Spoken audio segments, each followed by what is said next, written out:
Bonjour, c'est le live de Newstank, les infos du jour.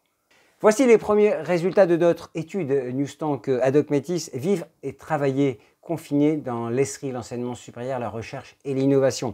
99% des personnes affirment que leur activité s'est poursuivie à distance. 47% se jugent toutefois moins performants. 49% ont du mal à faire la frontière entre vie privée et vie professionnelle.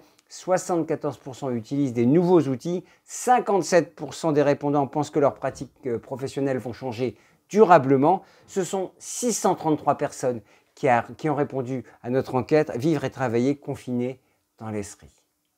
Numerus Clausus 2020-2021, 14 997 places sont ouvertes pour l'accès à la deuxième ou la troisième année des études de médecine, dentaire, pharmacie ou maïeutique.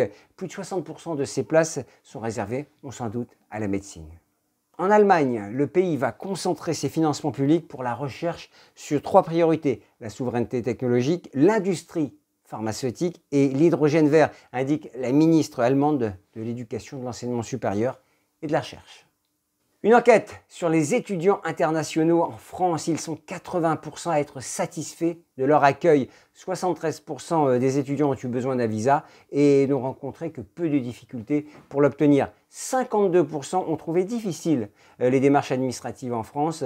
69% ont bénéficié d'un événement d'accueil ou d'intégration. Et seuls 30% des étudiants interrogés déclarent qu'ils ont été accompagnés par leur établissement pour la suite de leurs études ou l'obtention d'un premier emploi.